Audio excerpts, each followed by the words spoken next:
It's quite interesting. I write for Triathlon magazine, and one of the Macca's musings, we call it, I wrote was about the disappointment of having a bad race. You know, you've had this big expectation of a great event, and for me, I wrote about my post-Ironman 2012, post-World Championships, where I was expecting to have a great day. I'd had a great build-up. I'd come off a World Championship win earlier in the year, and training was exceptional. I thought I was ready to win my third title in Kona, and I didn't even get to the finish line. And you know, a lot of people were asking how you deal with that, and everybody faces that when they don't get the result they were after.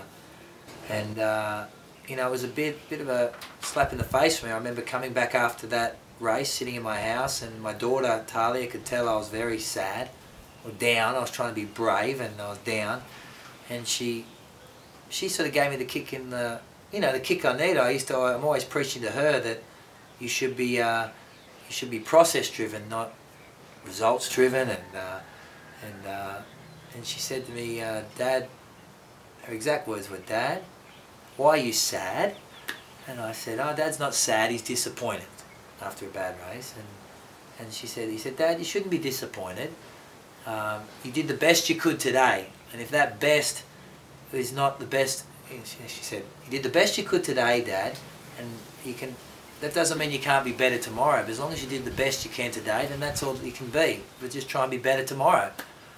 And I was like, "Wow, where did you learn that?" And she said, "Dad, you've told me that my whole life." And sometimes you need a bit of a kick to remind you of the things that it's really is true, that you have a bad day, we all have them, and it's how we stand up from those bad days that's ultimately going to define us. And you know, you can mope around and you can think the world's going to end, and it took my daughter, you know, my 8-year-old daughter, to remind me of all the things I've been trying to instill in her, that I really needed to reflect a bit and instill in myself and get a bit of a life lesson from her. And I did. I stood back up after Kona 2012, picked a few more races, took the form I had, and turned what could have been a terrible back end of the season into a big positive one. And that applies to everybody.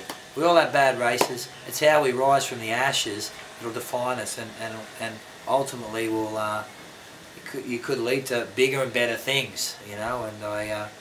And 2012 was a reminder of that for me, and it was really a reflection on my entire career. I've had bad Konas, and I've stood up and come back the next year and won a World Championship. Had I stayed down and never got over it, I wouldn't have many of the results I've had. So stand up and be counted. Stand up from the ashes, and you know, reset, reassess, and chase again.